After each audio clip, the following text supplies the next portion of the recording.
Boro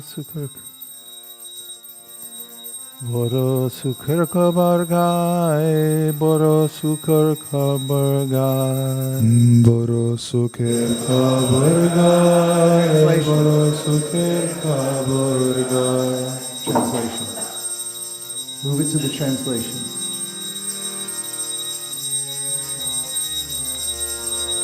You can repeat together. This is a song by Srila Bhaktivinoda Thakur about Lord Nityananda. I'm singing news of the greatest happiness.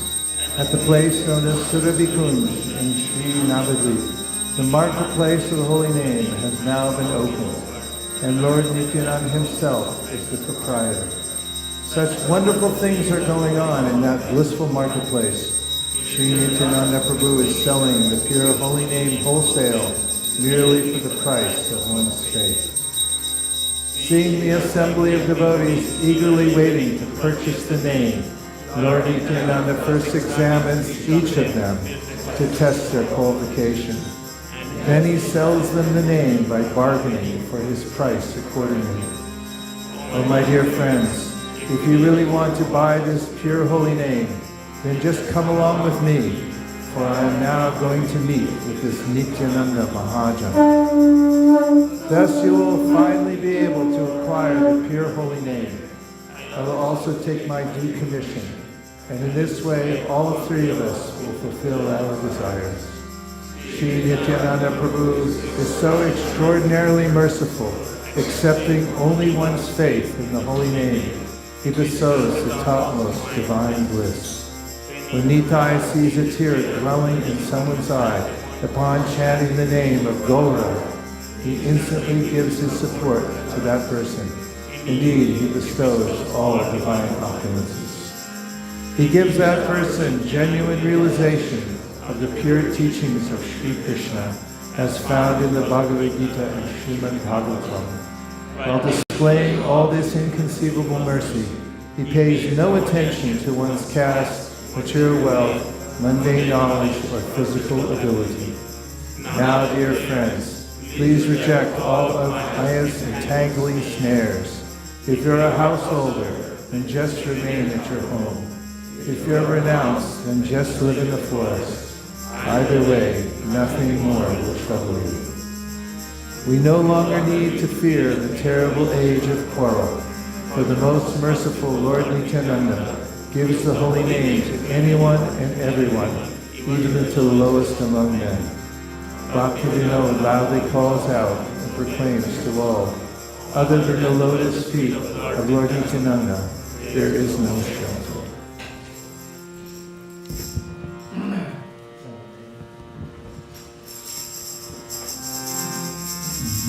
Boro sukher kabar gai, boro sukher kabar gai.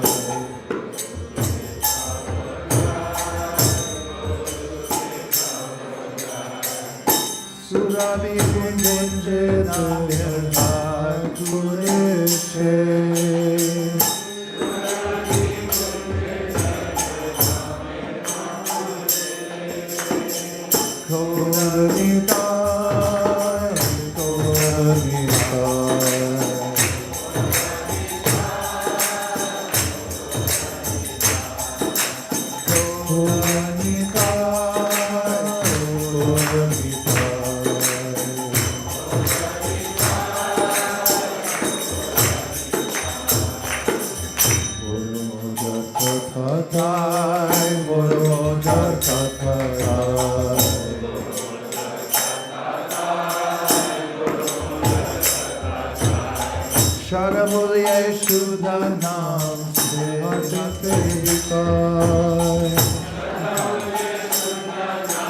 One more time.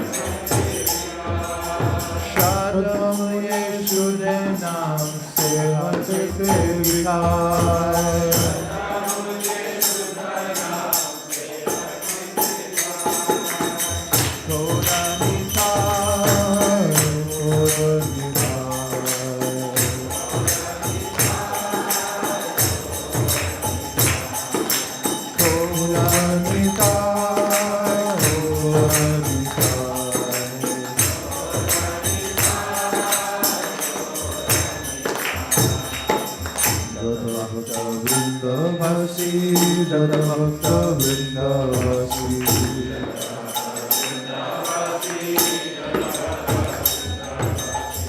Jata Bhakta Vrindavasi, Jata Bhakta Vrindavasi.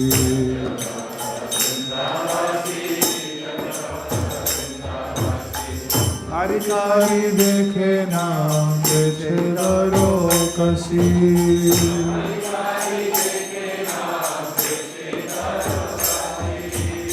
Hari Hari dekhe naam beche daro kasi.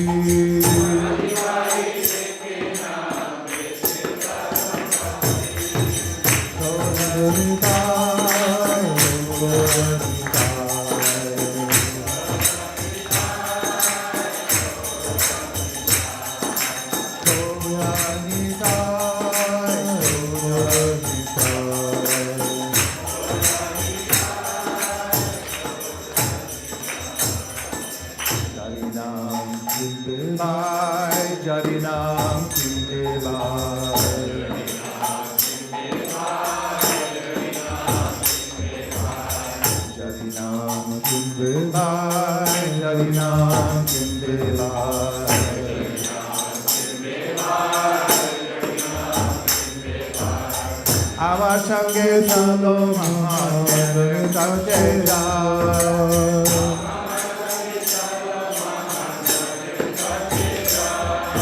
Amar sange chalo mahamandre kache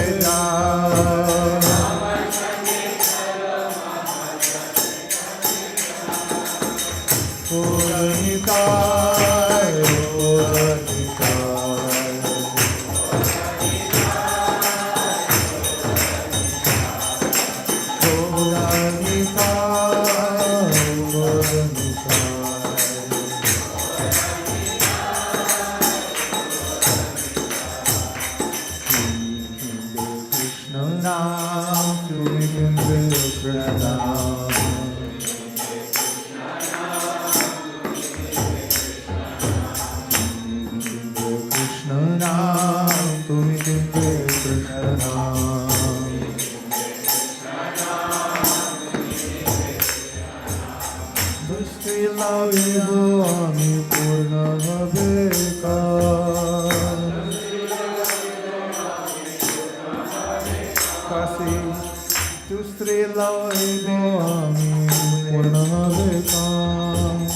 What about the kasi? It's not there?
Gora bole nitai de sakalam soma.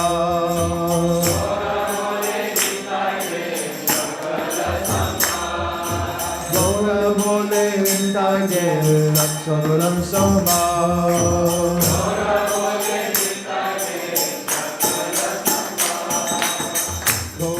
Nitai, Gaura Nitai.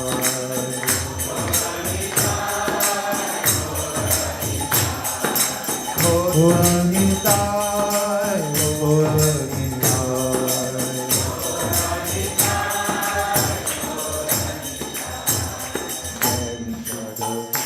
Shiksha, then Shuddha Krishna Shiksha.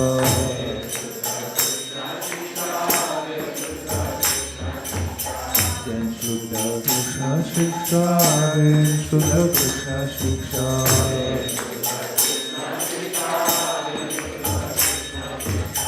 Jatitan Vidya Bhavana Kore Apeksha.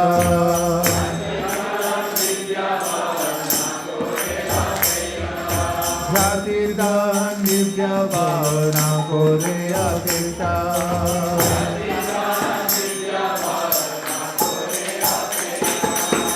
Gaura Nitai, Gaura Nitai.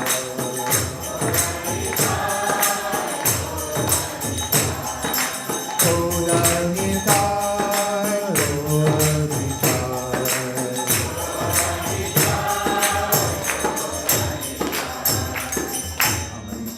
Maya Jal, Chare Maya Jal.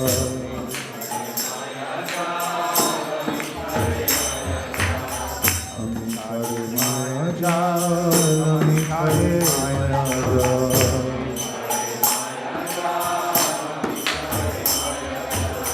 Grihe tako vane tako rata ke jal jal.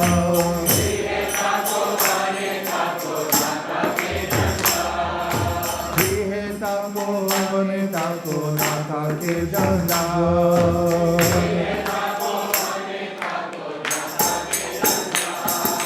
Gaura Nitai, Gaura Nitai.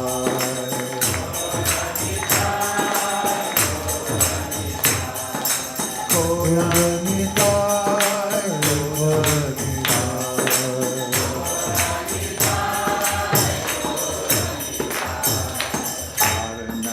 Kalir bhai, arnai ko kalir bhai.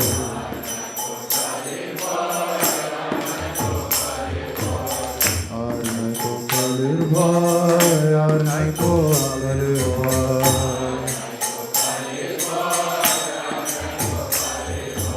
Achandale den nam nitai doyoy.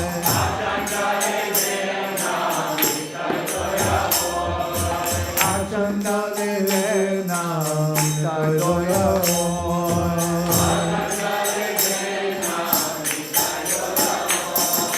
Gaura Nitai, Gaura Nitai.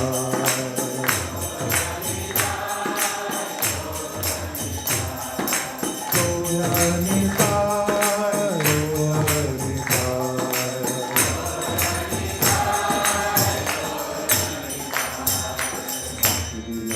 Bhakti Koi, Bhakti Vinod Bhakti Koi.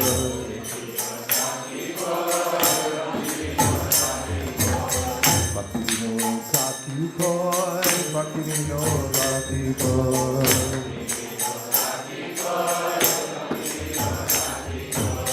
Sai Charana Vinayana Niyashoy.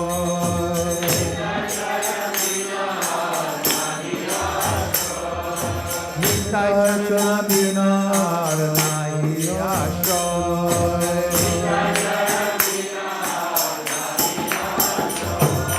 Gaura Nitai,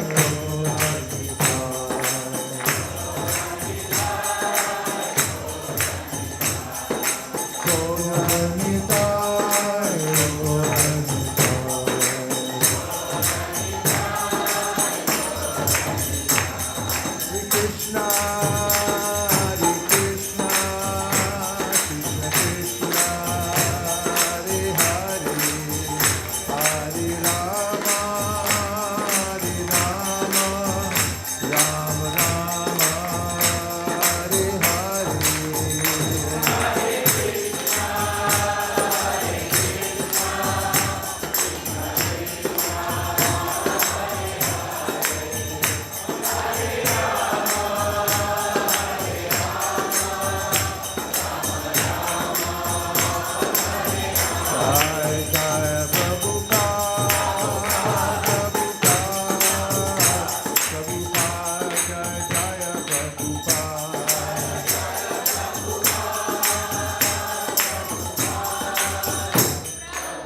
Vaishnava Seva Visarvaye Cheteva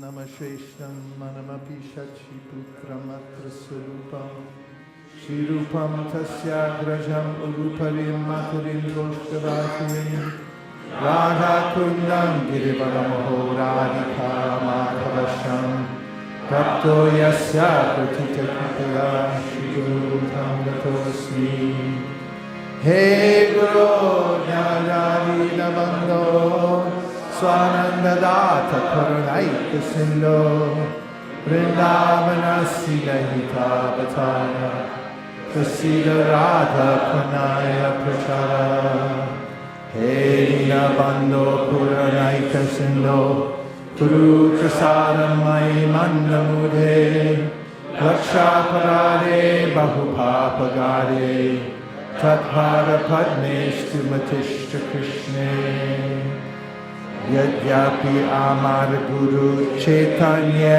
Das Tatapi Janiya Ami Tahara Prakash Guru Krishna Rupa Hai Shastrera Pramane Guru Rupe Krishna Kripa Karena Bhakta Gane Shiksha Guru Ketha Jani Krishna Sarup Antaryami Bhakta Shrestha Eduri Rupa Naivo Payantya Pachitim Kavayasta Vesha Rama Yushapi Kridam Ridamudasmaranta Yontar Bahistaduvratam Ashubham Vadunvan Acharya Chaitya Vapusha Svakatim Vyanakti.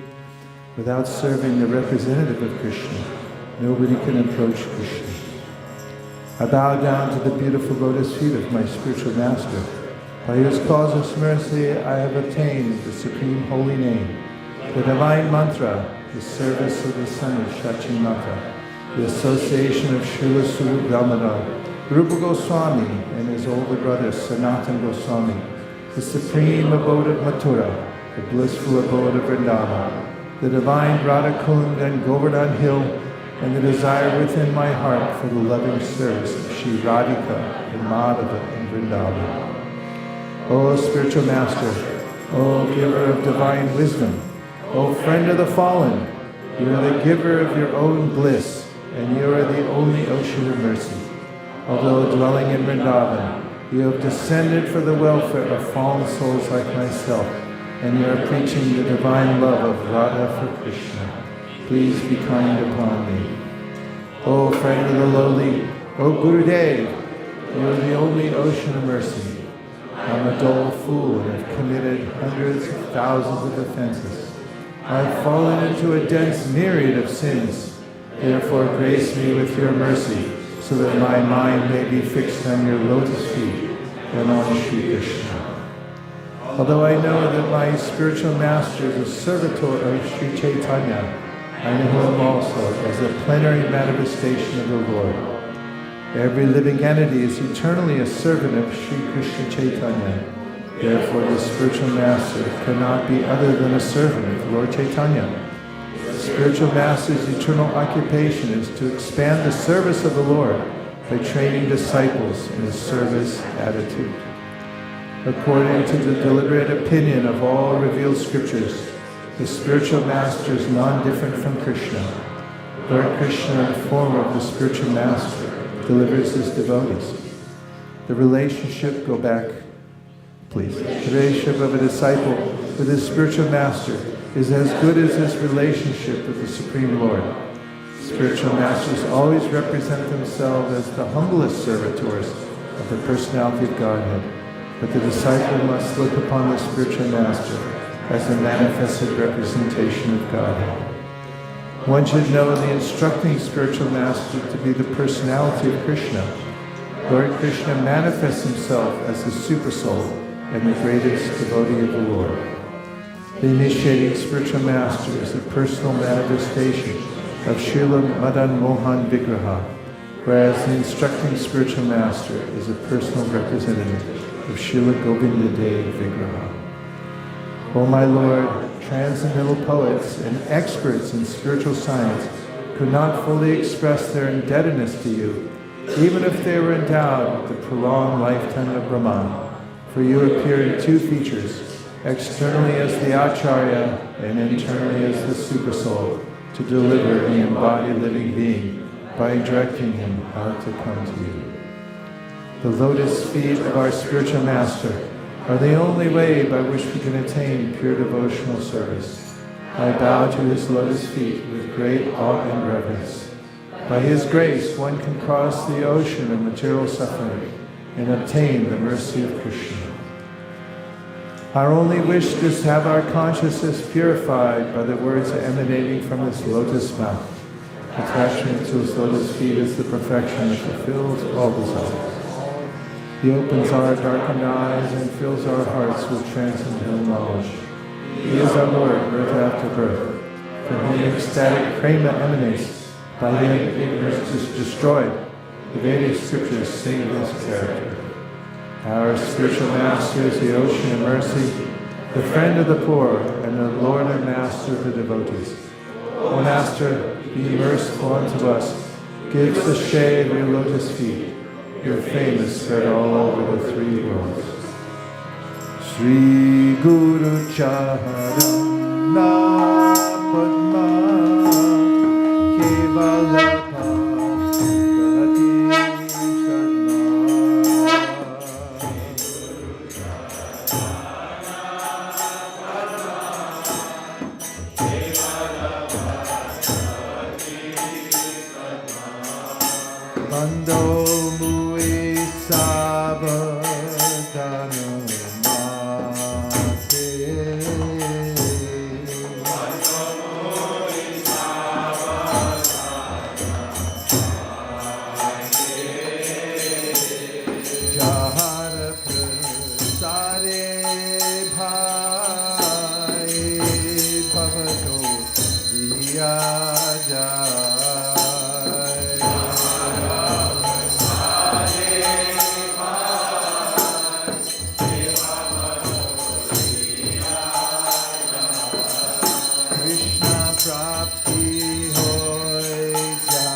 Tere Gai Jahara Charito.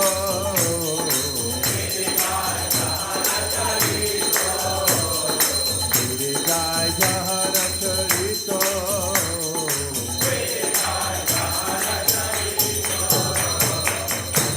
Guru Karuna Sindhu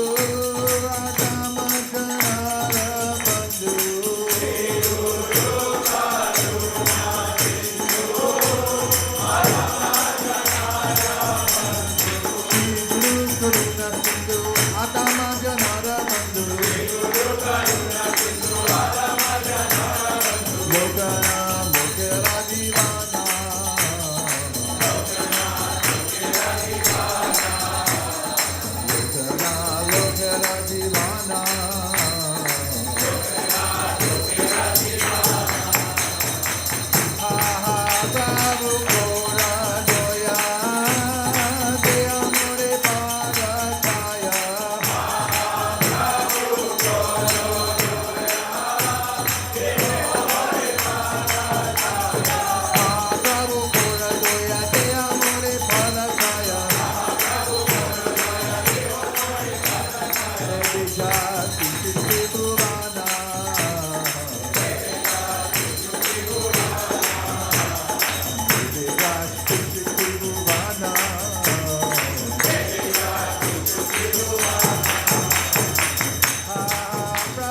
Krishna Prestaya Bhutale Srimate Bhaktivedanta Swami Niti Namine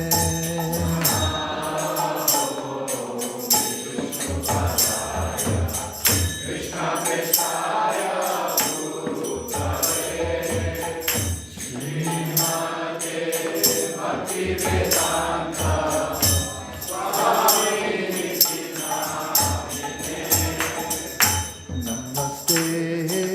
Saraswate Deve Gauravani Pracharine Nirvishesha Shunnavadi Paschatya Rishatharine Saraswati Deve Gauravani Pracharine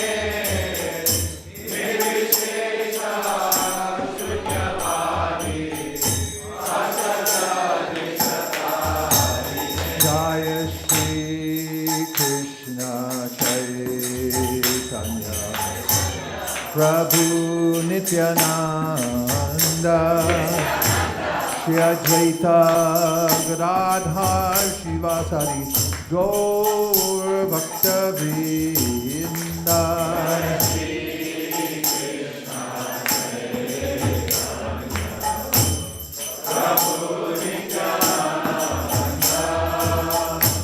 Advaita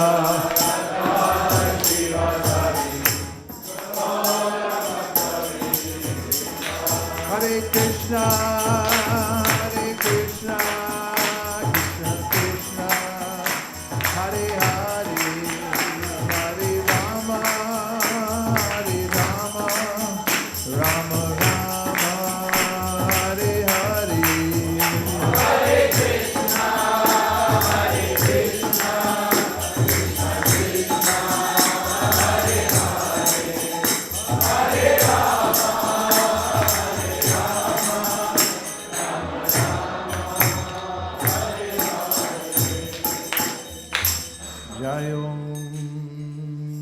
Vishnupad Paramahamsa Prevrajagacharya Stotar Srimad. His Divine Grace A.C. Bhaktivedanta Swami Maharaj Srila Prabhupada Ki Jai. Jai Om Vishnupad Paramahamsa Prevrajagacharya Stotar Srimad Srila Bhakti Siddhanta Saraswati Goswami Maharaj Ki Jai. Ananta Koti Vaishnavindi Ki Jai. Namacharya Srila Haridas Thakur Ki Jai. Prem Zikaho Shri Krishna Chaitanya Prabhu Nityananda Shri Advaita Gadadhara Shri Vasari Gaur Bhakti Viniki Jai Shri Shri Radha Krishna Gopinath Shamakund Radhakund Giri Govardhan Ki Jai Shri Vrindavan Ki Jai Shri Mayapur Navadiptam Ki Jai Shri Jagannath Puri Dham Ki Jai Tulsi Devi Bhakti Devi Ki Jai Jamuna Devi Ganga Devi Ki Jai Samveta Bhakti Vrinda Ki Jai. All glories to some devotees. All glories to some devotees. All glories to some devotees. Gaur Premanande Hari Hari Bol. Srimad Bhagavatam class. Oh, thank you.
What happened to my axe?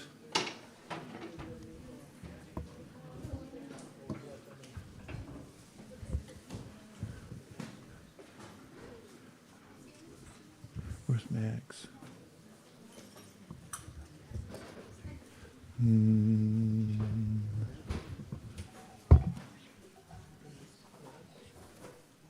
Thank you.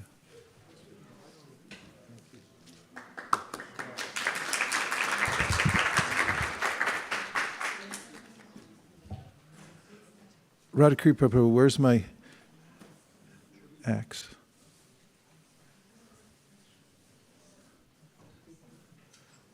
Somebody took it. No, it's gone.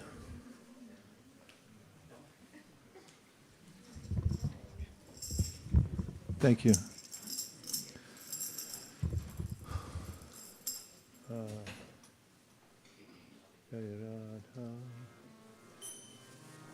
Is there another harmonium? Okay.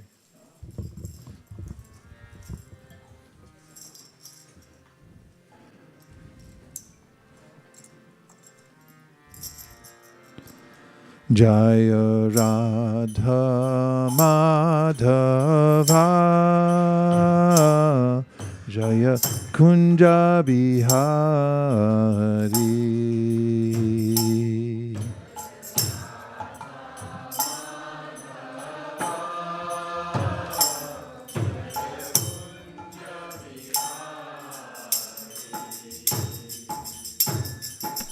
Gopi Janna Vallabha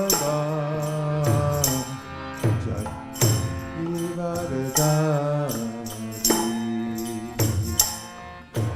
Gopi Janna Vallabha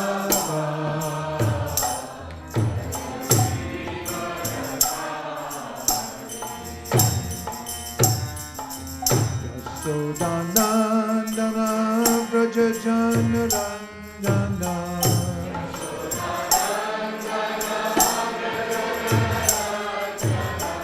Yashodanandana Braja Jana Ranjana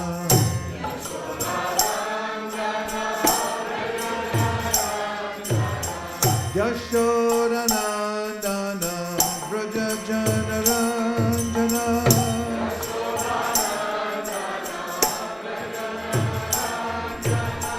Yashodanandana Braja Jana Ranjana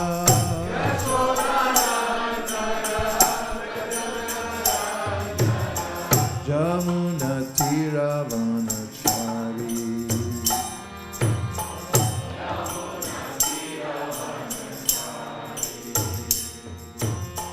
Jamuna Tiravanachari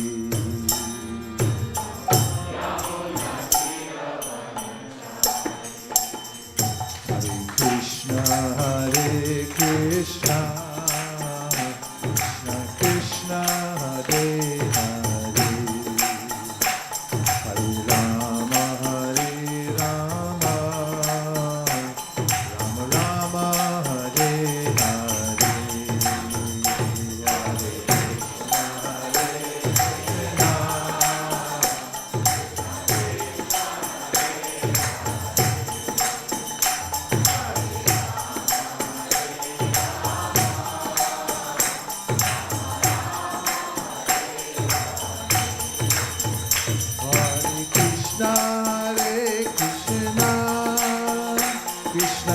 Krishna Krishna, Hare Hare, Hare Rama, Rama Rama, Hare Hare.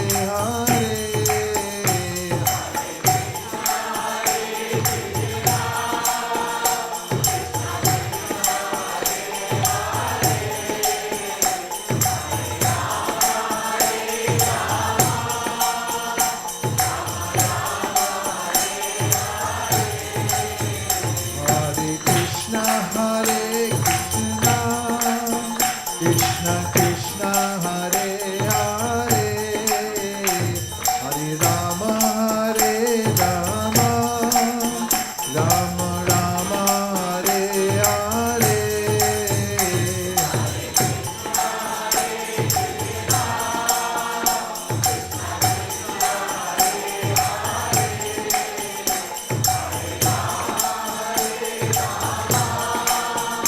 Hare Hare, Hare Rama, Rama Rama, Hare Hare.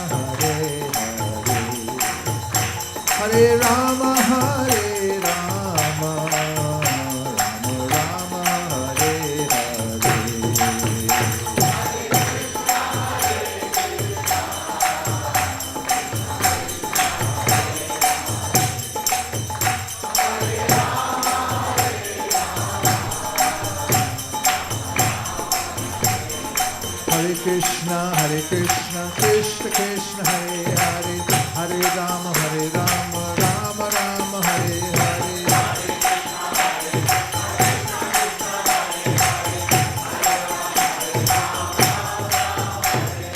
Hare Krishna, Krishna Krishna, Hare Hare, Hare Rama, Rama Rama, Hare Hare.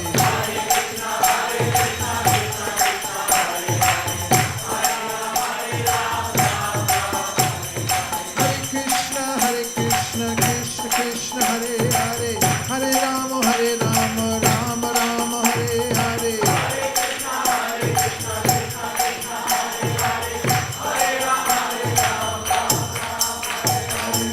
Hare Krishna, Krishna Krishna, Hare Hare, Hare Rama, Rama Rama, Hare Hare.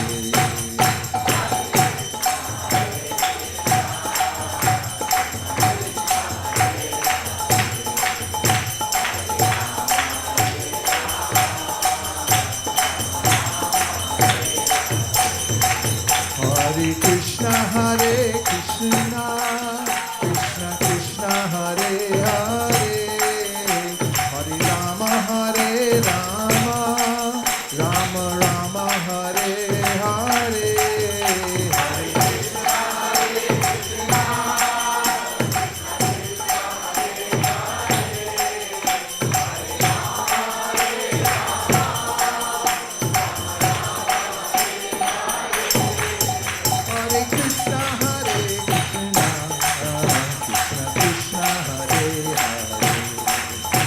Hare Rama, Rama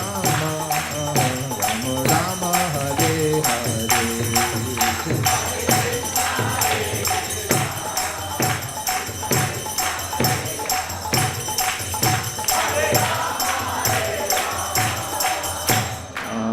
Rama, Hare Hare,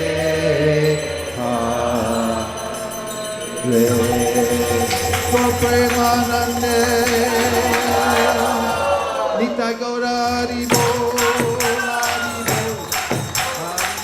Nitai Gaura Haribo.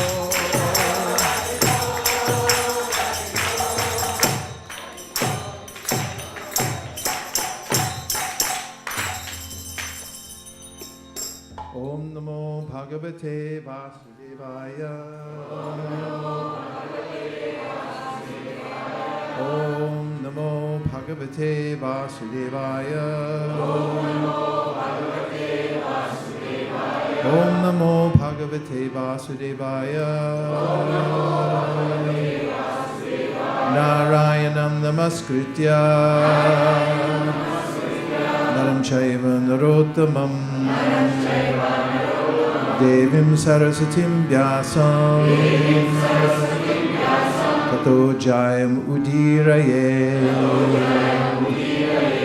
Om Jnana Timirandasya Jnananjana Shalakaya Chakshurun Militam Dina Tasmai Shri Gurave Namaha.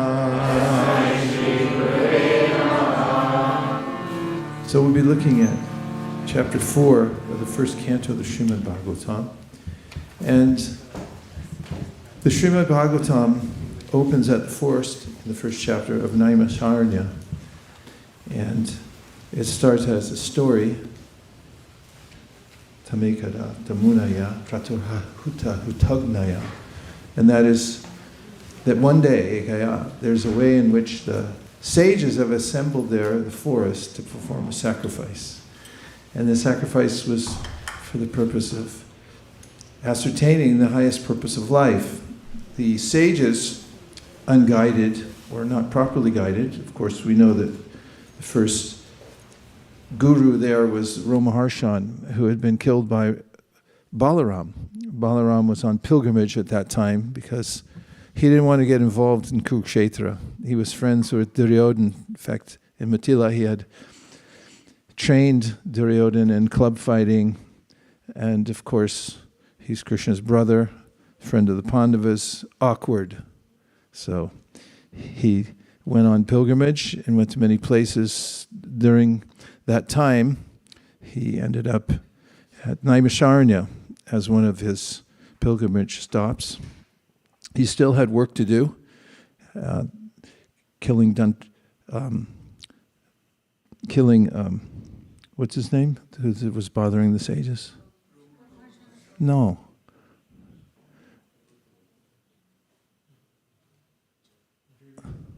Yeah, he killed Acintya-bhedabheda. There's the other one that was dumping stuff on the Yagya Stali.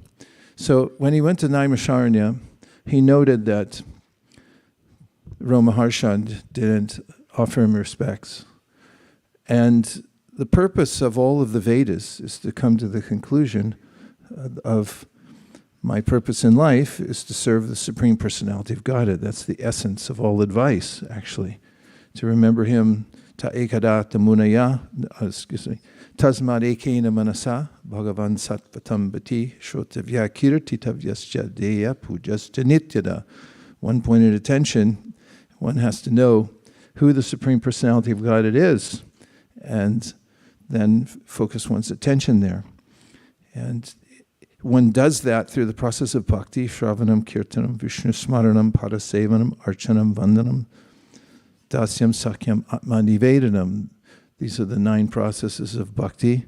And as mentioned in the verse, tasmat ekena manasa, bhagavan sattvatam pati, he's the protector of the devotees.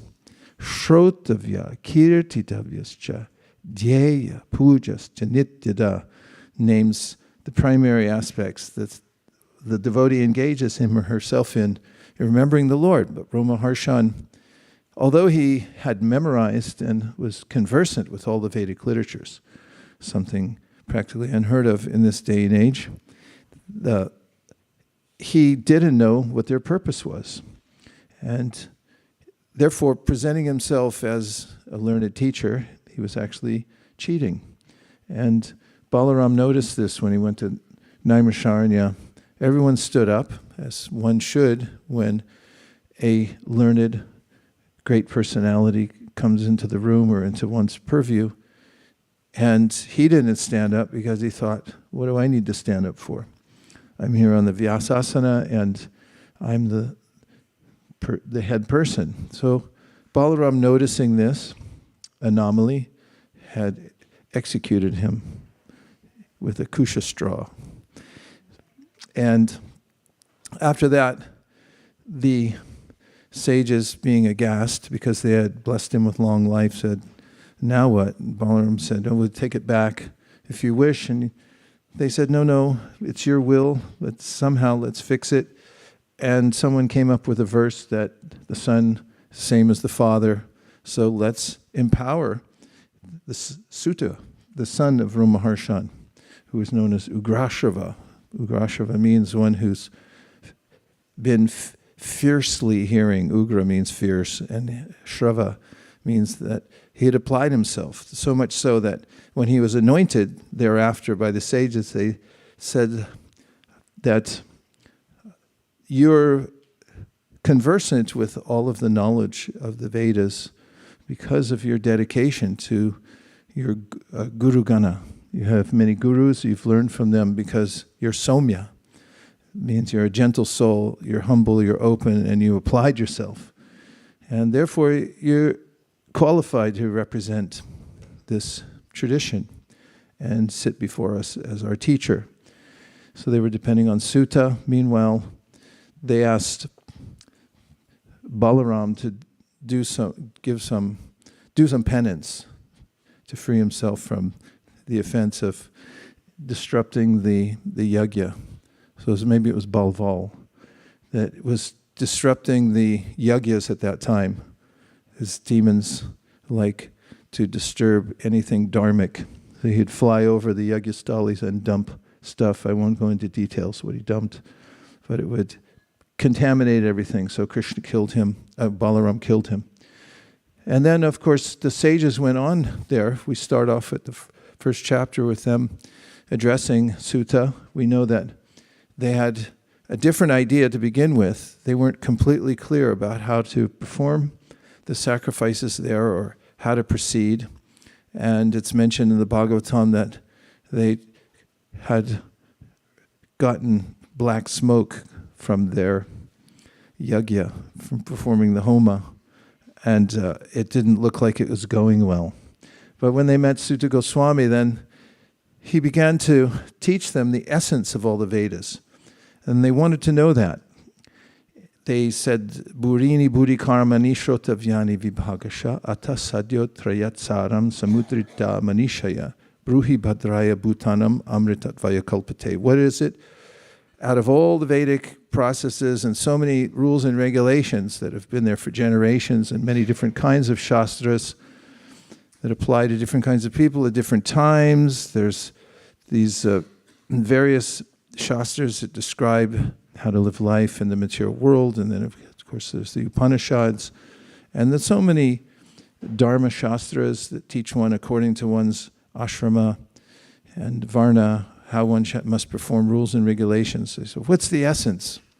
Because as they note in the first chapter in the Kali Yuga, Prayanal Payushashabhya Kalavasmin, mostly people they're short-lived, and also they don't have a good attention span.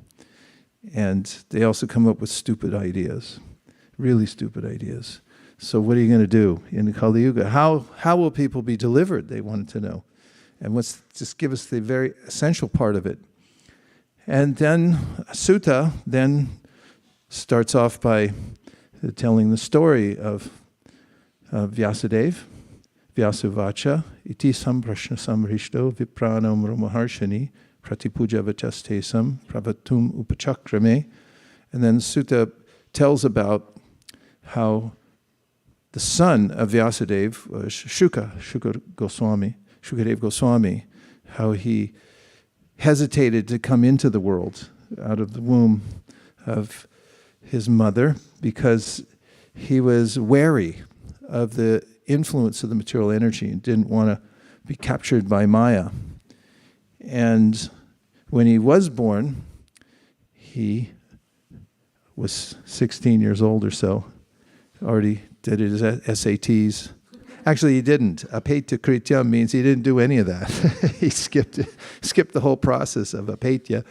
And he just took off because he was an enlightened being, albeit he had not yet achieved the conception of the personality of Godhead, which is the whole subject matter of the Srimad Bhagavatam.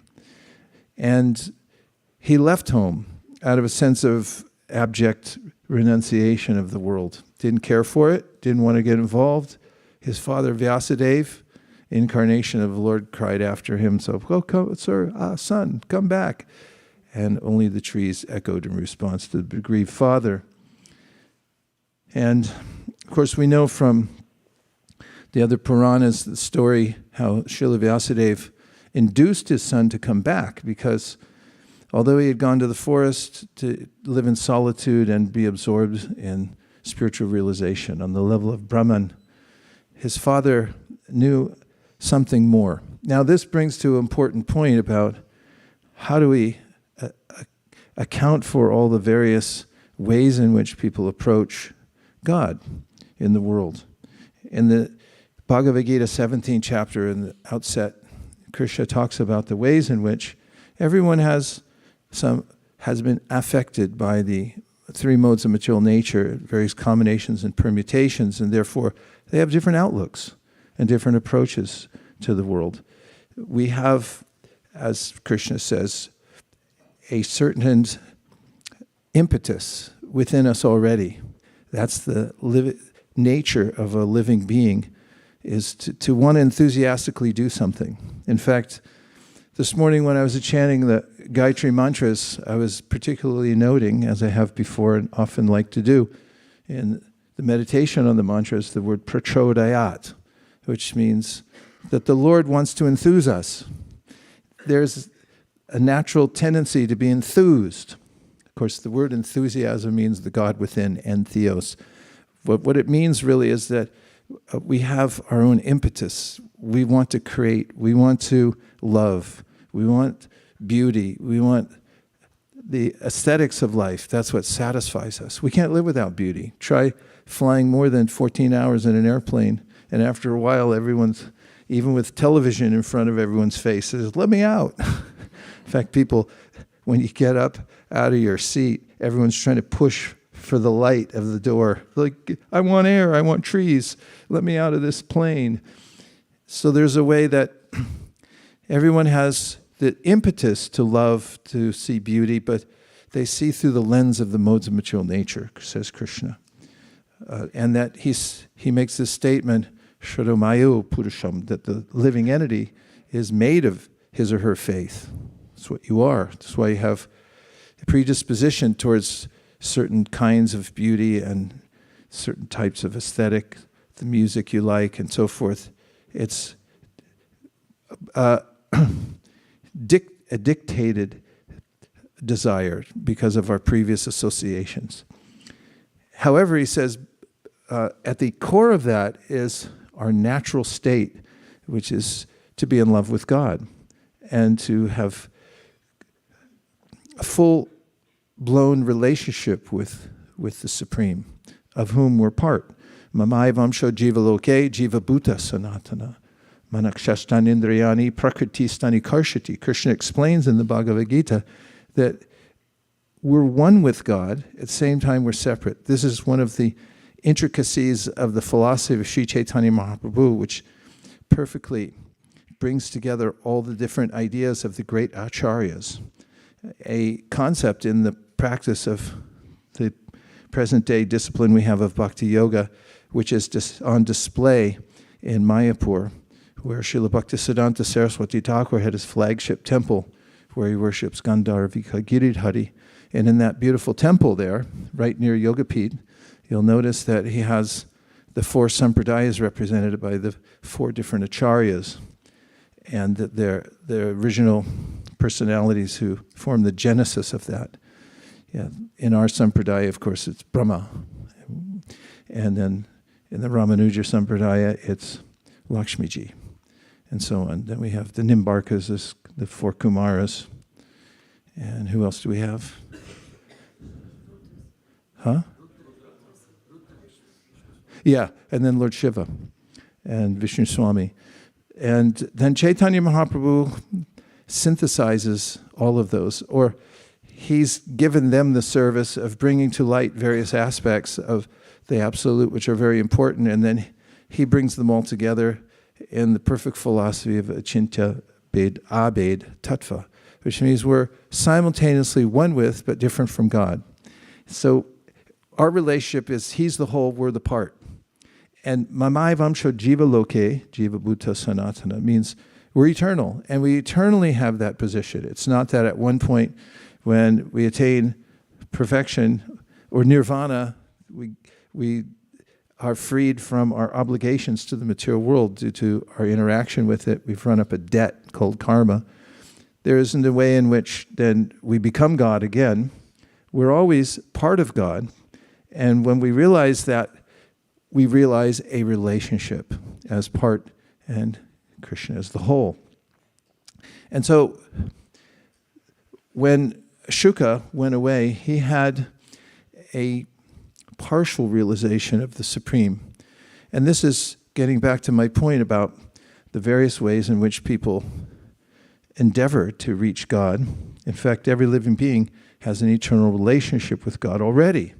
It's not something that is added from the outside. Nitya Siddha Krishna Prema Sadhya Kavunoy Shravan Shrudachite Kara Udoy. We all have the innate desire and to love. And to love whom? God, because there is nothing else but besides God ultimately. It's Advaya Gyan Tattva. There's only one thing, and it's God. But he has different aspects and different features and different qualities of energy. And so Prabhupada writes in his purport to the invocation of the Sri Upanishad, Om Purnamada Purnaminam Purnat Purnamudachate Purnasya Purnamadaya Purnameva Vishishyate. That's the invocation, which indicates that the Absolute Truth is perfect in all ways. And our relationship with him is perfect. And then Prabhupada gives this very important and helpful comment in his purport that all forms of imperfection that we experience are due to incomplete knowledge of the complete whole. Or rather, he says, all forms of incompleteness that we experience are due to incomplete knowledge of the complete whole. And an example that Bhaktivinoda Thakur gives is that according to our distance from a mountain may appear as fog or haze or even clouds in the distance, may be so amorphous from a distance that we can't tell that it actually is a mass of earth. And when we get closer, we see the shape of it. You can actually see the crags and the mountain peaks and valleys, the crevasses within the mountain itself. But then when you get on the mountain itself, then you find that there's trees and deer and maybe even people walking around. And he gives this comparison to our incomplete or complete knowledge. The more complete it is, the more we realize the details, the specificity of the Supreme, the closer we get. And the idea behind bhakti is that it's as close as you can get. I heard an interview recently. There was some release of a documentary about a famous entrepreneur named Martha Stewart. Did you ever hear of her? If you haven't, you better catch up on your Americana, because she's an important personality in Americana. And a very successful woman, one of the first successful women entrepreneurs. in modern history. She had been sentenced to jail. Interesting life. It was a tax anomaly she had. And I won't go into detail on it, but the interviewer, the point is this, the interviewer was the person who wrote the documentary was being interviewed, and the person asked, so, how did you get her to be so vulnerable? Because in the documentary, which I didn't see, he said she really revealed a lot, more than most people had ever heard of, and it was noticeable that she really held forth and told about her life. So much so, the interviewer of Martha Stewart said, she surprised herself, because after she said, oh my God, I said a lot more than I thought I was going to say. And so the interviewer of the documentarian said, so how did you do that? And he said, do you have to develop trust with these people? Oh yes. The interviewer said, it's all about trust. Said, that's the art of interviewing someone and getting the knowledge. And this is the process through which one can come to have as complete knowledge of the Supreme Whole as possible. Chaitanya Mahaprabhu had mentioned this when he was talking to Venkata, and he uttered a verse from the Srimad Bhagavatam in which it is said that only by bhakti, not by other processes where one may be intellectually analyzing the Supreme, or by doing some kind of physical yoga in order to regulate the senses, but only by the process of bhakti, where one develops trust in the Lord, and the Lord develops trust in the devotee, and then there's an intimate relationship where the Lord reveals himself. So Vyasadeva knew this, and when his son went away, was absorbed in this monism, he knew he could attract his son back by giving indications that there was something that he was missing. He didn't have complete knowledge of the complete whole. And so part of that is very intuitive in bhakti, because although we may not study it completely, it is recommended that we study the science of bhakti. Tachtradatana munio jnana vairagya yuktaya pashyantyatmani chatmanam bhakti shruta grihitaya. This is something Sutta Goswami says at Naimisharanya to the sages, that it's important to be fortified by shastric knowledge, and also by a sense of detachment from the world. So Vyasadeva knew that the sound vibration of Krishna's pastimes have their own potency. That's why Sutta has said, Shrinvatam swa katha Krishna punya shravana kirtana hridyantaksto hyabhadrani vidunoti suhritsatam. That it's a meritorious activity just hearing about Krishna.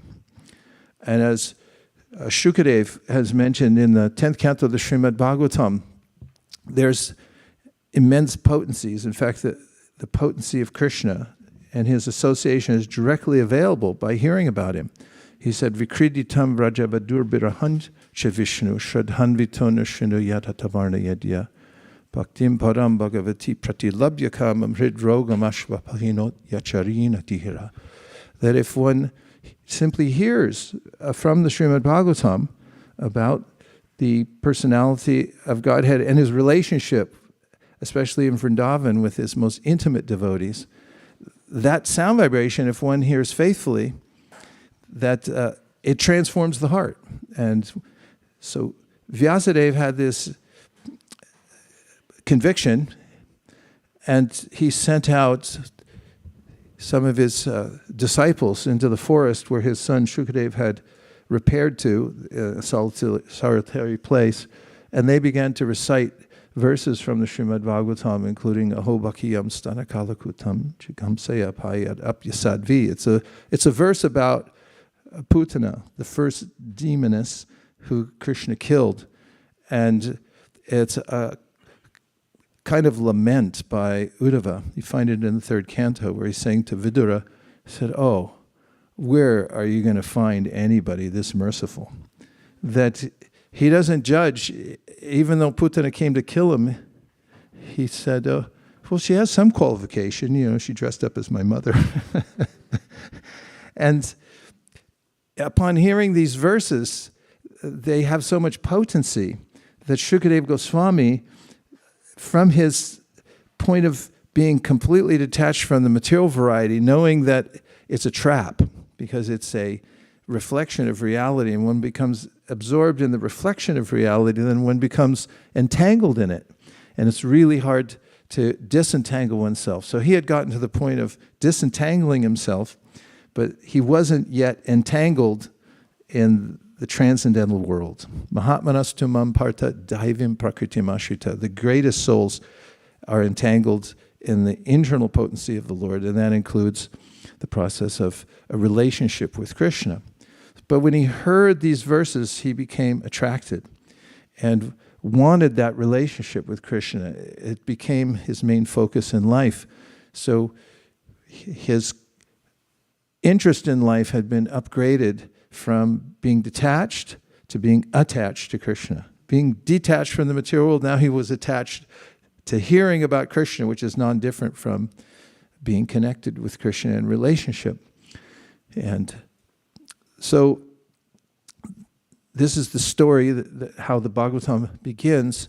And Sutta, and as we know in the second chapter, gives a summary of the process of devotional service, beginning with Shushu Shradhanasya Vasudeva Kataruchi Syan Mahat Seveya Vipra Punya Tirtha Nishevanat, that when one comes in contact with devotees who have this proclivity to hear about Krishna, as also mentioned later in the third canto, an appropriate verse, Satam Prasangam Mamavirya Sambido Bhavanti Shrit Karna Rasayana Katha Taj Joshanat Ashwapavargavart Ninishra Ratir Bhakti Anukramishati. There's a way in which, by associating with those who are already attracted to the supreme reality, who's the personality of Godhead, Krishna, and they want to hear about him, and when you get around them, they're discussing this. Krishna also says in the Bhagavad Gita, Matchita magata prana bodhayanta parasparam kathayantashamam nityam tushanticha ramanticha. This is how devotees spend their time, he says. Oh good, we didn't get kicked out, it's just numbers.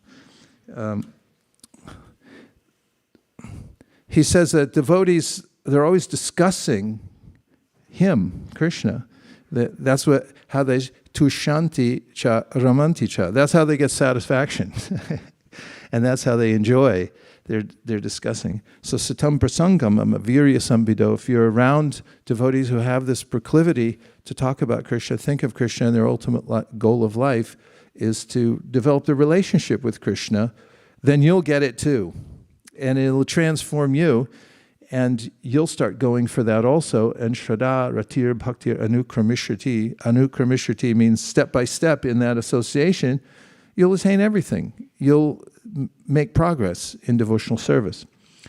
So that starts off with association of devotees, sadhu sangha, and then as described in the other parts of that paragraph, Shinvatam Swakata Krishna, and then, what's the next verse? Nashtaprayeshu Bhadreshu, then Tada Rajas Tamo Bhava, etc. Culminating the Vidyate Hridaya Grantish. And it's just by doing the positive thing, yoga means plus, Prabhupada said. You do the positive thing, associate with pure devotees, hear about Krishna, then naturally your interest in the material world is what is described in this verse. It's cut. You don't have that tether anymore. And now you're objective is to look for Krishna. Something Krishna mentions also in the Gita in the 15th chapter, where he says, Narupam asyeha tato palabhyate nanto nachadir nachasampratishta ashvatamenam savaruda mulam asanga shastrena jritena chitva. He says, the material world, has been giving this metaphor in the 15th chapter. The material world's a tree, and it's called vriksha. Vriksha means that which will eventually be cut off. And he said, you're absorbed in this tree. He compares to a banyan tree. It's so vast that you don't know where you are in it. You don't know how you got here. You don't know where you're going. there's no little, well, there is a sign that says you are here, but that's the Vedas. You got to find those. And then he says you have to know categorically that it's not your place. And therefore you should make a decision that I don't want to be absorbed here. But what are you going to do?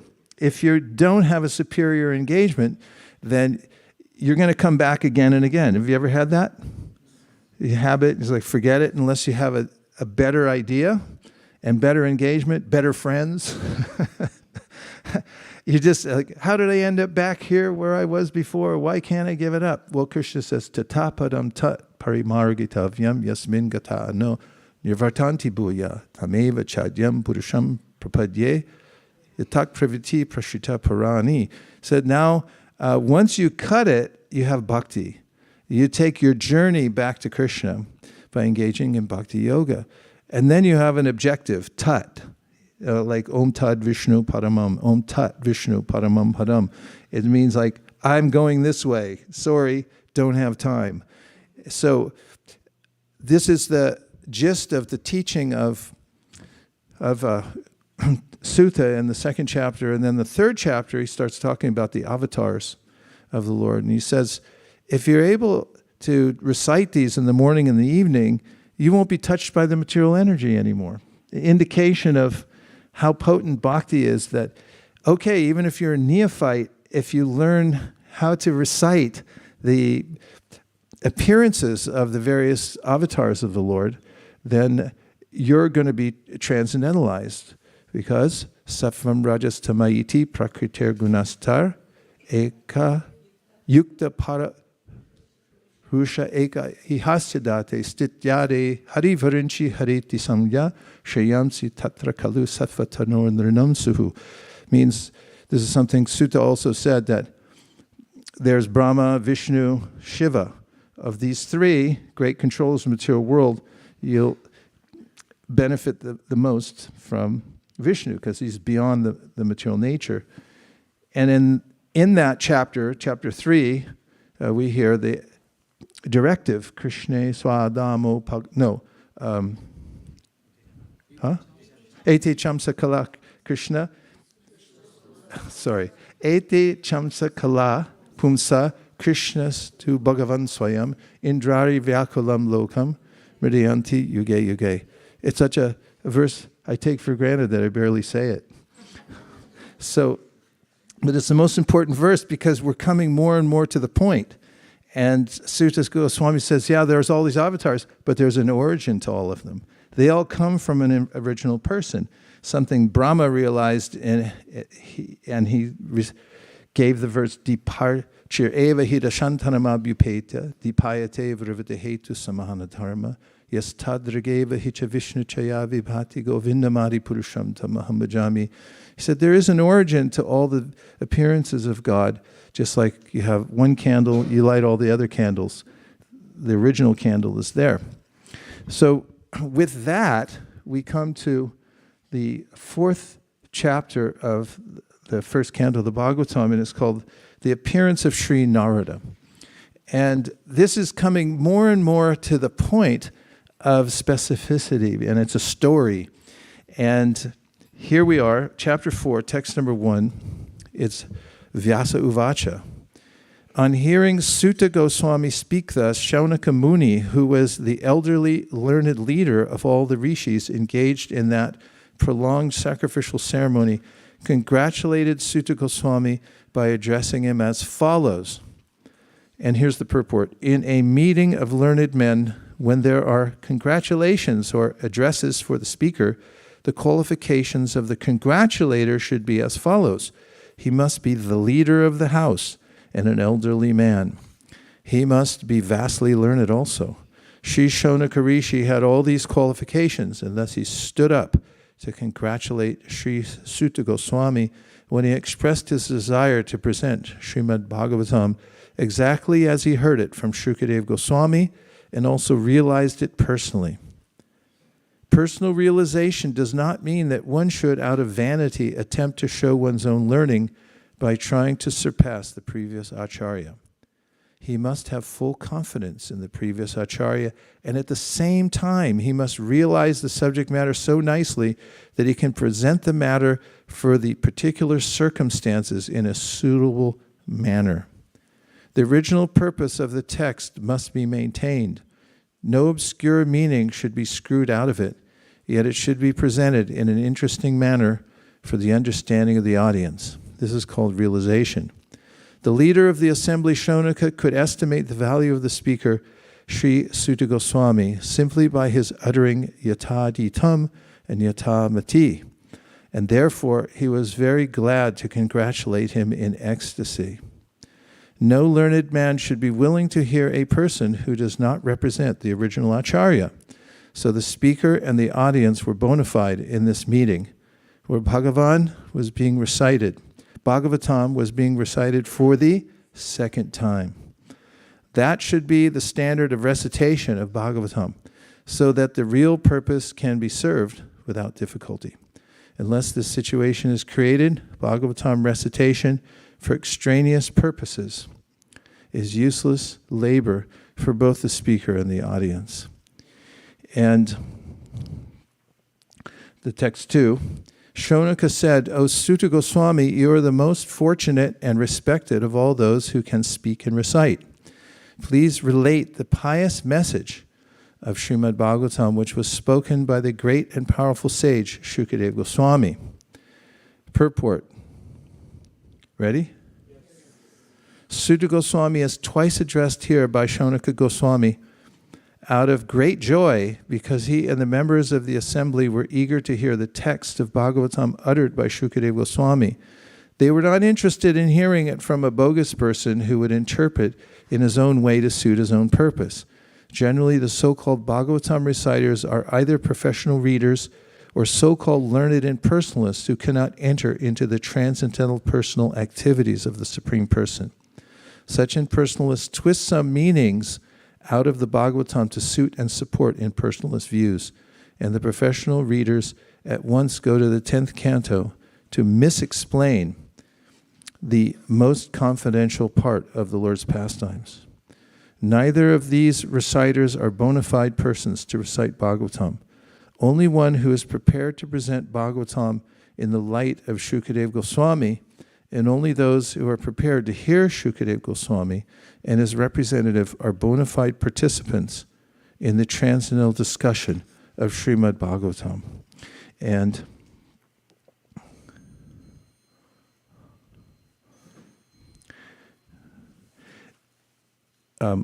in a general way, I'll give it a little bit of analysis so we still have a little time for some discussion. From here, we're entering into the story of the appearance of Narada.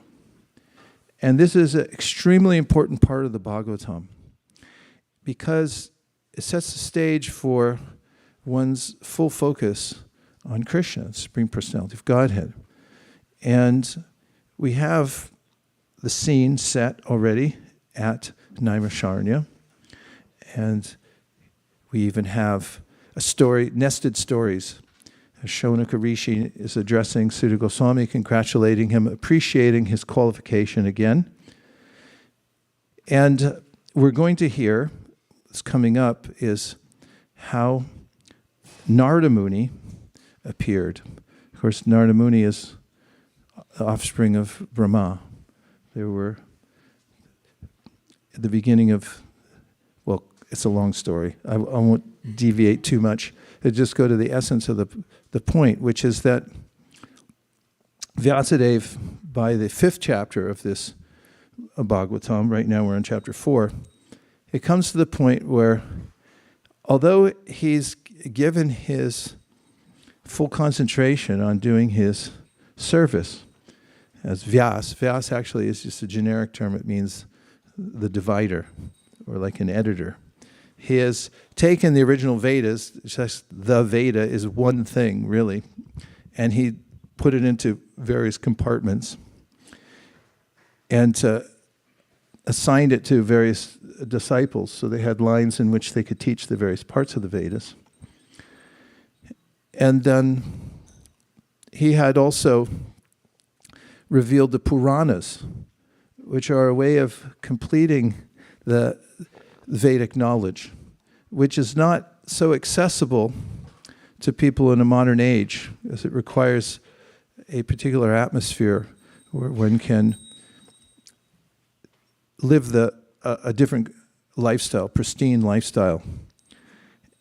It's compared by our acharyas to be the Puranas are a completion of the Vedic knowledge, just like if you have a bracelet and then it gets a gap in it because it's broken somehow.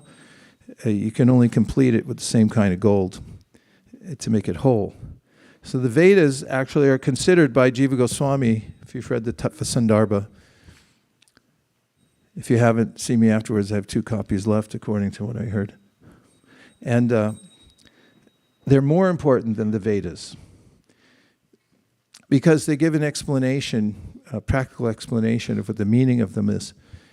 So the itihasas, like the histories of the world, which contain these lessons, were all compiled by Srila Vyasadeva, made available to the world, but he wasn't satisfied. And he wasn't sure why. He just didn't feel right. So that's when he meets his guru in chapter 5. And coming to the point that it can be helpful to everyone is that the reason, said Narada to Vyas, after meeting him and realizing that Vyas felt despondent despite his great endeavors to bring to the world this transcendental knowledge, he said that, well, you really missed the point. Naishkarmyam apyachuta bhavavarjitam nashobate jnanam alam niranjanam. He said, although you've given knowledge of self-realization, and even though someone can come to the end of all work in this world for the sake of material progress, which is a rare thing, he said, still, nashobate jnanam, whatever you've done, it's not attractive. It's not attractive enough to pull one away from the material world. You need escape velocity to get away from the gravity. And required is you have to have somewhere better to go, as I mentioned before. And as Krishna mentions in the Bhagavad Gita, Vishaya vinivartante nirahara siddhina rasavarjam rasopyasya parantushva nivartate. Unless you have somewhere better to go. And wow, look at that. I like that. See you guys later. Then you're not going anywhere. You're going to come back to the same. Aruya krishchena param hadam tata patantyato nadrita yushma. You'll keep falling back down again into the illusory pleasure of the material world because it's all you've got. So Narada says, you didn't give the real thing. Too much bridgy stuff. And not enough, here's the thing. And that's why bridgy stuff, it's at a certain point, you got to cross the line and say, Hare Krishna. Otherwise, it's a bridge to nowhere. And then the speaker doesn't feel satisfied like Vyasadeva. He wasn't satisfied. He compiled everything and he's like, meh. And Narada said, yeah, you blew it. But you can fix it. He said, talk about Krishna and mention his direct pastimes in the spiritual world. So back to the drawing board. And then you find in the next chapter, or chapter after the next, in which 5th chapter, and then in the 6th chapter, Narada explains his story of how he came into the world. That's another topic. But then the next chapter, Son of Drona Punished, describes how he went back to the drawing board. Narada said, go back, start over. So he went back to Samyaprash, which is his cottage. Nice little timeshare if you can get it, because there's no modes of nature there. That's what you need, a place where there's no modes of nature.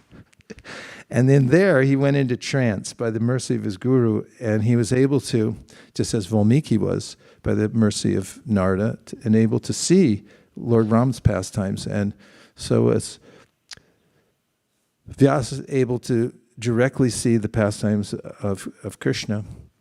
And then when he came out of his trance, when he was able to see the existential situation of all living beings as being enamored by Maya, and seeing how all Krishna's energies were working, and that how Krishna then was performing his Leela in the spiritual world and in this world, then he was able to speak that. That's called Samadhi Bhashya. He went into Samadhi, he was completely absorbed and saw it all, and then he came out, it's like, what'd you see? And then he speaks, and then it's like, that's it. So that's how the Bhagavatam emerges. First there's a preliminary understanding of spiritual knowledge, and then after the revelation he has meeting his guru, he speaks the full Bhagavatam. Of course, there are more extensive versions of the Bhagavatam, and lucky for us in some ways that we only have 12 cantos, because Jiva Goswami says in the Tattva Sandarbha, in some higher realms there are more cantos, like a lot more. I mean, we won't even get into it, but I don't know where we'd put them all. Definitely not in the parking lot. One set would fill up this whole temple room, so maybe next life. So those pastimes then become the subject of the entire Srimad Bhagavatam, the first 9 cantos, then give us the ways in which to overcome the various attachments that we have, Vita, Raga, Bhaya, Krodha. The attachment to material energy, finished. By the time you finish 9 cantos, no thank you, no mas, I'm not interested anymore, I got a better place to go. And then the idea that the fear that one has of personal relationship with God, that gone. And it awakens in one's heart, this idea. It's like, oh yeah, I want a personal, I already have personal relationship, but I want to pursue it. That's the impetus of the devotee, to jump up in the morning and say, here we go again, Krishna, I'm here. And then Krodha, this frustration that results from not having a object of meditation, and therefore you go on YouTube and everyone's got a different opinion, right? On everything. Cooking, health, philosophy, law, politics. There's 5 million different opinions, and if you just listen to them all, then you just go around bewildered. So you have to come to this point, Siddhanta Balaya Chittinakara Alash, Iha Hoite Krishna Lagit Sudran Manash. You have to hear Bhagavatam and hear how it comes from the point of view of Advaya Gyan Tattva, but then bringing your attention to, okay, there's one place, and it's a Rajo Bhagavan. There's a way that if you just focus your attention on Krishna, then you get everything. And there's something amazing in it for you, and that's the impetus of bhakti, is the eternal nature of the soul to love Krishna. And now we have time for a few reflections, because we just have 10 minutes left. Looking to Vaikuntha Nayaka. He's not there. Okay. Yes, Mayapur Vihari Prabhu. We'll get you a mic.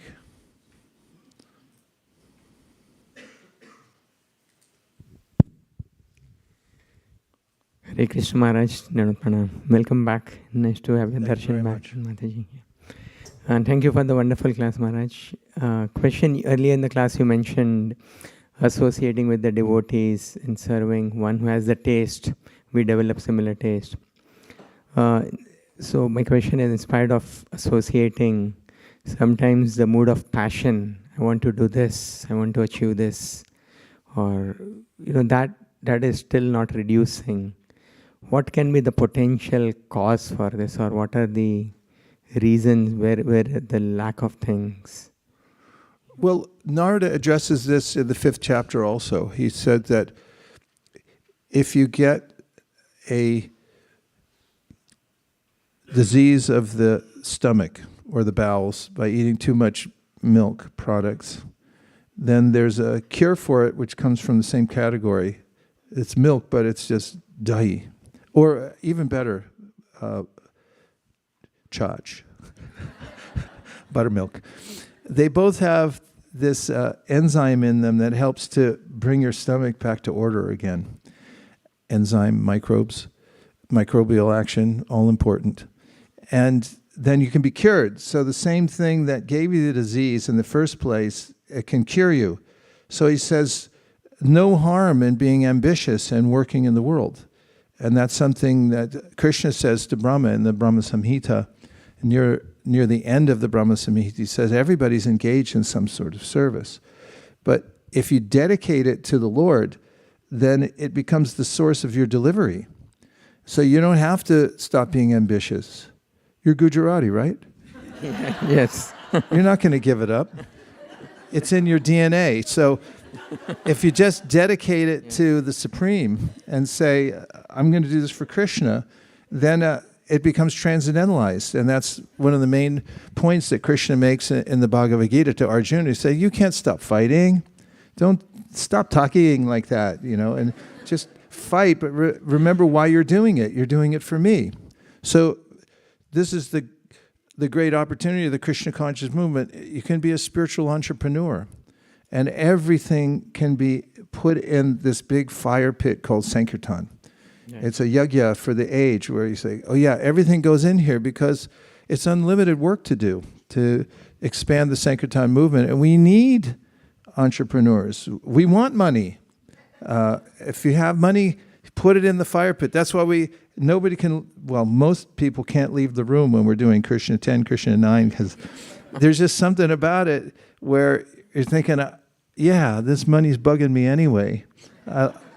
And once you put it in the fire pit and say, 5 sets, and then you're like, I feel better, because bhoktarang yalkatapasam. Krishna says, you want to feel peace? Gyafamam shantam richati. You just give it to me, because it's not yours anyway. So that's the open secret that Krishna gives in the Bhagavad Gita. Hare Krishna. Thank you, Maharaj. Amazing. Thank you for all you do. Okay, a couple more. Yes, 1, 2. Running down 4 minutes left, because we have a big Kumbh Mela of Sankirtan today. Yes. So my question was that what qualities of Narada Muni do you appreciate the most? Well, that's a good question. I mean, when he was a child, I was thinking back to that earlier this morning, about how even as a child, the sages stayed 2 seasons. It's mentioned there in the 5th chapter of the Bhagavatam. It says they were ostensibly there for the rainy season, because that's what sadhus do. They find a place to repair to so they don't have to walk on impassable roads and travel around. So they just sit down for 4 months while the floods are coming. But they stayed an extra period. And it was because they were attracted to Narada, and that was when he was a child. He was precocious, spiritually precocious, and he was intelligent too. So these really advanced sages thought, this is worth the investment here. We're going to stay longer for this child. And one of the ways that Narada describes himself as a child, he said, I wasn't interested in nonsense. I didn't want to fritter away my time. Even when I was a child, I was serious. So I appreciate that. On our youth yatra, I kept quoting the song, and then everyone kept quoting it back to me, a lyric from a song from, what's his name? Elvin Bishop, thanks. Elvin Bishop, a singer from the 60s, 70s. Maybe he's still around. I think he's 82, still singing. But he wrote a song, I fooled around and fell in love. And it's the fooling around part. If you're not following Guru, Sadhu, and Shastra, you're fooling around, and you're going to get caught. And you're going to regret it at some point, because it's inevitable for everyone. Even if you're a very intelligent, wise person, otherwise, you're going to get messed up. So I like that quality in him, that he didn't fool around. He knew what the purpose of life was, and he pursued it from the very beginning. And look what happened. Pavani Bhakti for the last word. Thank you, Maharaj. Maharaj. Vaisesika Naika shows up. Okay. I just wanted to share personal. I have a question and one quick. When you came today, we take you for granted, but I could feel the presence of pure devotees, and it is really different when you are here. And thank you for giving us that glimpse of that spiritual bliss. My question is, in the class you did mention that some people come to Krishna with, they have different modes. They are influenced by different modes, and they are not at probably the right state, but they are still coming to Krishna. From our level, I want you to understand what's your instructions, how we deal with different people at different level when they approach Krishna. Well, a lot of it has to do with how we deal with ourselves. And we do have to be determined, and we do have to continue the process. That's one of the main important aspects of bhakti, is that if you keep going and you don't stop, even if you really think you're bad at it, then you'll be successful. And in that, you have to be a little forgiving.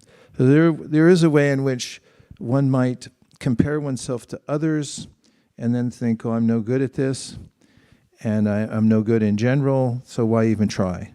Or it's so out of reach, the idea of uttamadhikari and paramahamsa status and so forth is not possible for me. But that's illegal, because you have to remember, asango khyam purusha, we actually have nothing to do with the material world. We are part and parcel of Krishna. Everything's possible. Srila Vyasadeva says it in the Vedanta Sutra. He said, why do you think all the Shastra is telling you to practice this? It's because you can be successful. Otherwise, it wouldn't make any sense, because they're talking to us.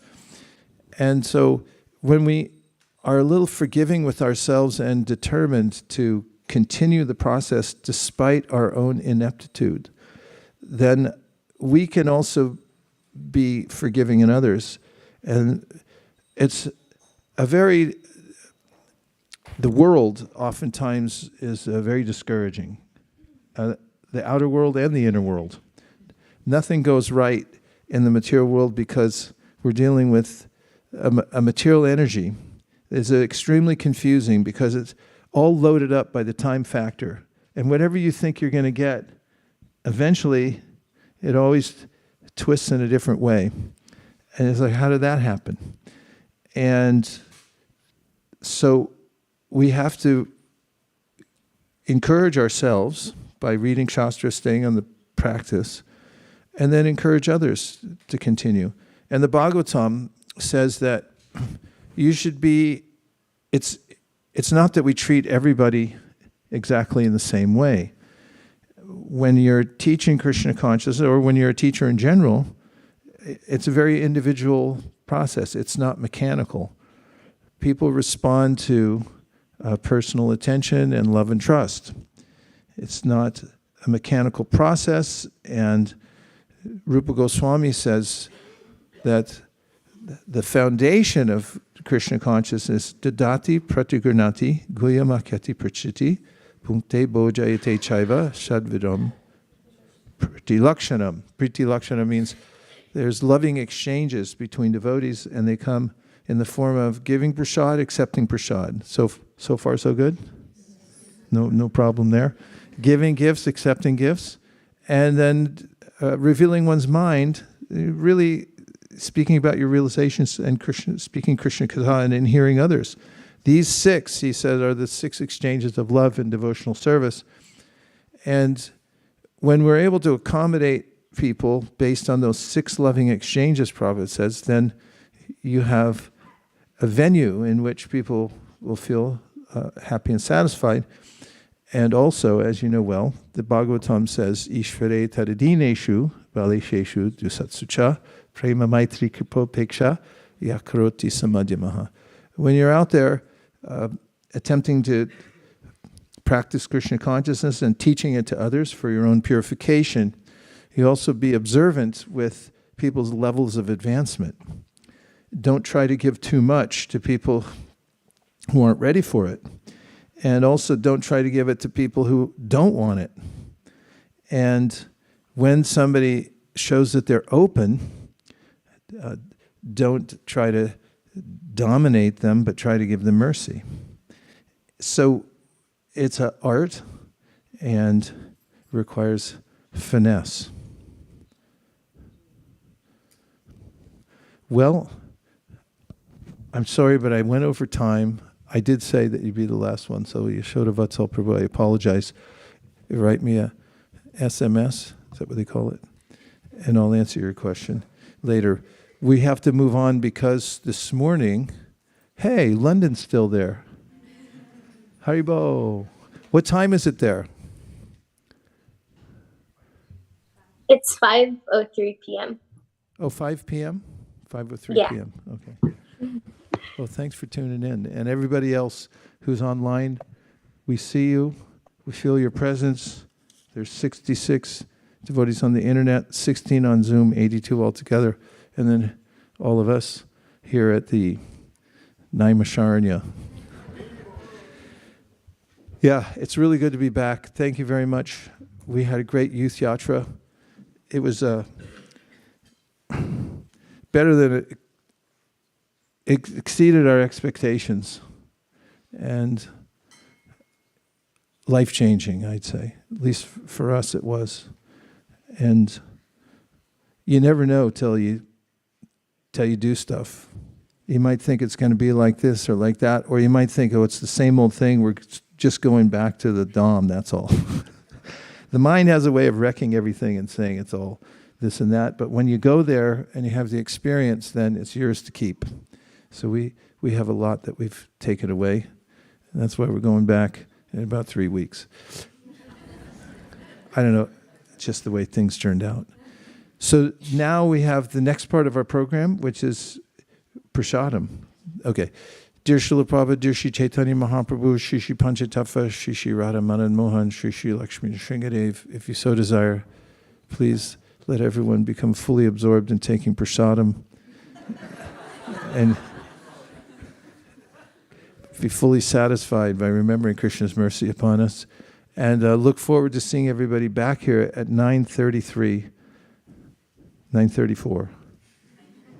9:30, okay. 9:35. We're going to have our annual Sangha debriefing about book distribution, Sankirtan expansion, and there'll be some indication of how we did for 2024. Vanchakalpadrishcha kripa sindhaveva patitanam pavanebhyo vaishnavebhyo namo namaha.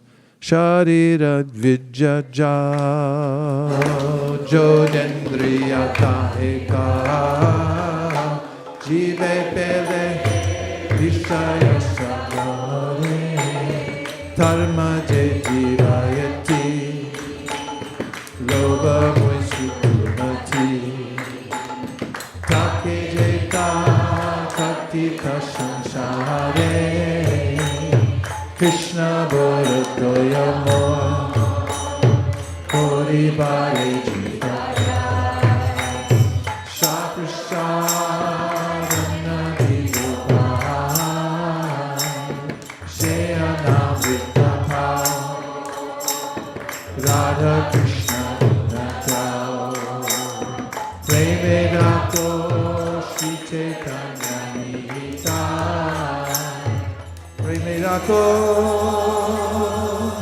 Shri Chaitanya Nihita Mahaprasade Govinde Nama Brahmani Vaishnave Silpa Punya Vatam Rajan Vishvasana Vajayate Prasade Sarva Gita Nama Yasyo Pajayate Prasanna Chetaso Yashu Bhutipaya Bhatishte Tvayopa Bhukta Sakanda Vasavam Parachachitaha Utishta Bojino Dasa Stavamayam Jayimani Champayushitam Bapi Vindambadura Deshataha Prapti Masnena Bhutayam Nakakala Vichara Nana Desha Niyamastatra Nakala Niyamastatra Praptamanam Kritam Shishta Bhaktaram Hara Abrave Bhagavat Shri Mahaprasad Ki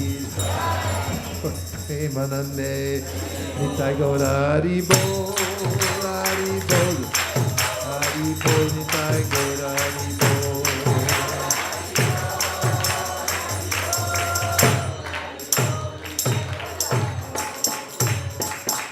Please come take prasadam.